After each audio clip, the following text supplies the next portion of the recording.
आप सभी को मेरा नमस्कार। मैं राजश्री बिष्ट और आज मैं आपको एक कहानी सुनाने जा रही हूँ जिसका शीर्षक है कजरी और केशव। प्रेम कथा है। माया, अवस्था लगभग 37 वर्ष, फुर्तीला शरीर, सवेरे जल्दी ही 5 बजे उठकर चूल्हे पर चाय की केतली में अदरक डाल पानी को खौलाने रख गाय बकरी के नीचे साफ सफाई करने में लग जाती। फिर बैठकर एक गिलास फीकी चाय धीरे धीरे गुड़ की डली के साथ गले से उतारती। सुबह के नाश्ते में रोटियां सेक बांस की डलिया में रखकर खेत में काम करने निकल जाती। सारे दिन खेती में निराई गुड़ाई करती।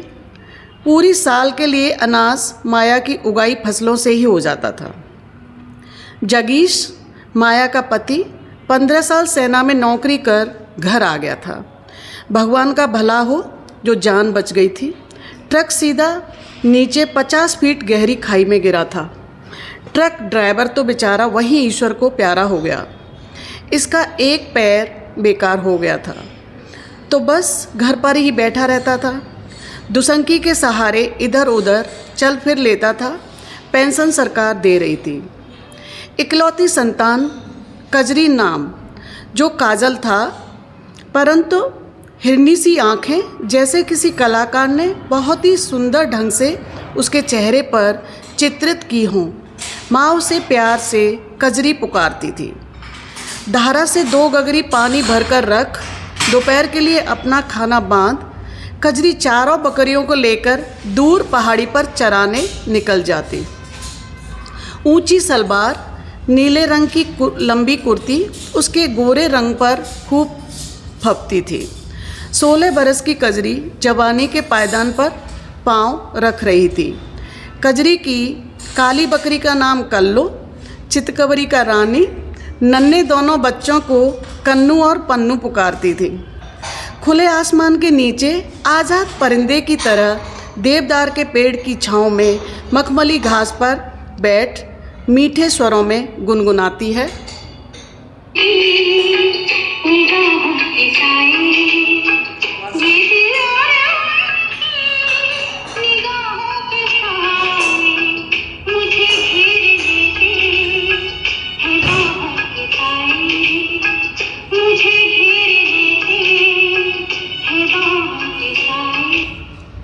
ऊंची पहाड़ी से झरझर गिरता झरने का पानी कजरी के गीत को ताल देता।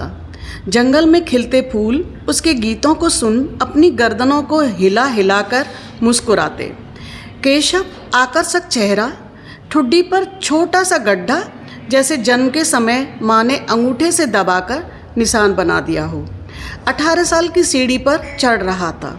अपने मित्र बली के साथ पास के ही गांव से लोगों की गाय व बकरियां चराने वहीं आता था। उसकी बांसुरी के स्वर हवा में बह बहकर आसपास के वातावरण को संगीतमय करते थे।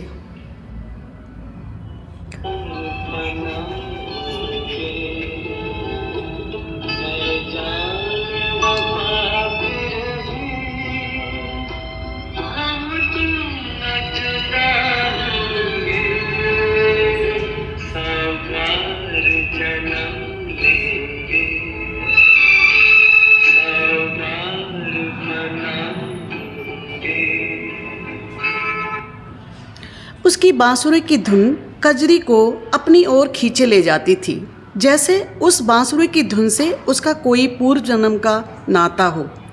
कजरी की माँ किस्सा सुनाती थी कि 20 साल बीत गए। पड़ोस के गांव में एक लड़का और एक लड़की एक दूसरे से प्यार करते थे। एक ही गांव के थे वे दोनों, इसलिए कभी शादी के बंधन में नहीं बंध सकते थे। उनके परिवार वाले कभी उनकी मोहब्बत को स्वीकार नहीं करते। उसी डर की वजह से दोनों ने पहाड़ी से कूदकर जान गंवा दी थी। कजरी को कुछ पुरानी यादें आने लगती थी। वह बांसुरी के मधुर संगीत को रुक रुक कर सुन पानी पीने के लिए झरने पर जाती, खो जाती थी बांसुरी के स्वरों में। झरने के पानी में अपने पैरों को भिगो छपक छपक करती। केशव उसकी मासूमियत को चुरा अपने दिल में छुपाकर रख रहा था। अपनी बांसुरी की सुरीली धुन का स्वर बना हवाओं में बिखेर स्वप्न सजा रहा था। कजरी की कजरारी आँखें, भोला चेहरा केशव को पुरानी यादों में डुबो देता था। केशव जंगल से मीठी मीठी हिसोली तोड़कर लाता, कजरी को खिलाता, सोच में डूबा रहता, न जाने कब सूरज क्षितिज में समा जाता, पता ही नहीं चलता। केशव पीठ पर लकड़ियों का गट्ठर बांध कजरी के साथ अपना जीवन जीने के सपनों को बुनते बुनते घर पहुंच ख्यालों में खो जाता।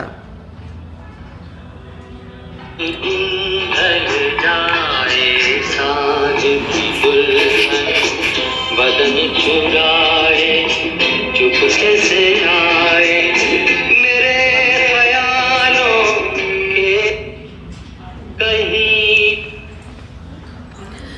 रात को बिस्तर पर औंधा लेट न जाने कब सो जाता। केशव ने आज ठान ली थी कि वह अपने दिल में उठी मोहब्बत की लहरों से कजरी के मन को छू लेगा। वह जाकर कजरी को अपने दिल की बात बता देगा। केशव झरने के पास पहुंच कजरी का इंतजार कर रहा था। कजरी के पैरों में बंधी पायलों की आवाज़ छन छन करती हुई केशव की ओर बढ़ रही थी। कजरी के करीब आते ही केशव अपने दिल में जगे प्यार का इजहार करने लगा। कजरी के कान कब से बेताब थे केशव के मुंह से यह सुनने के लिए। हवा के झोंकों में खुशबू महकने लगी थी।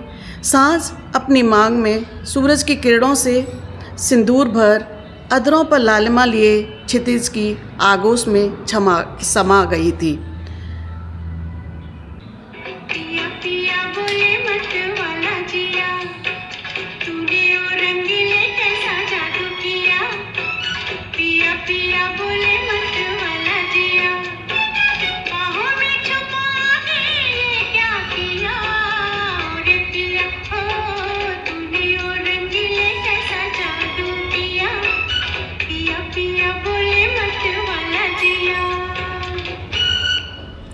आसमान में परिंदे अपने अपने घरों को वापस लौट रहे थे।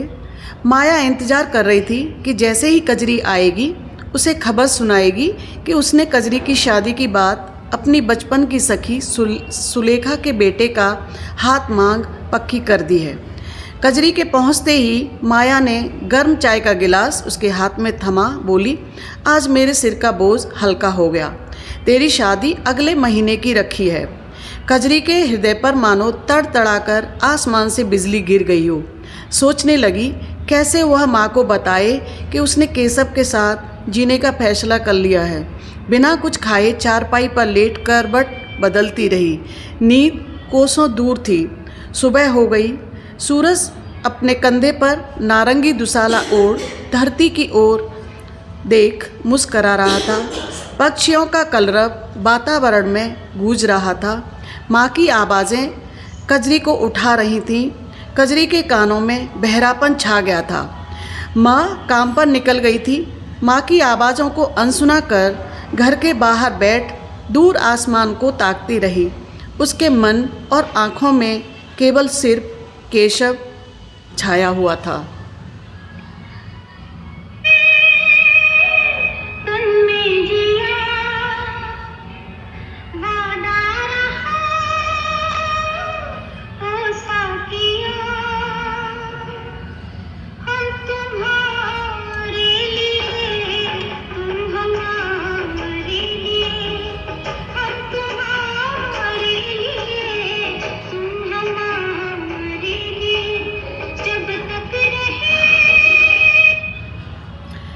अपने अंतर मन में केशव के साथ जीने का निर्णय कर हवा के झोंके सी बहकती केशव के पास झरने पर पहुंच गई।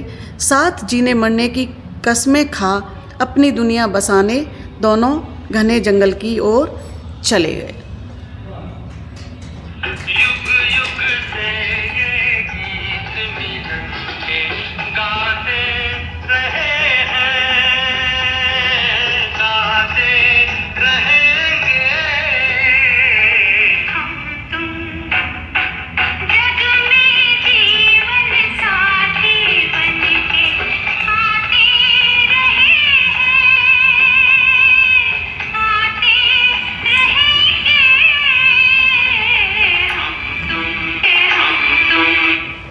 धन्यवाद।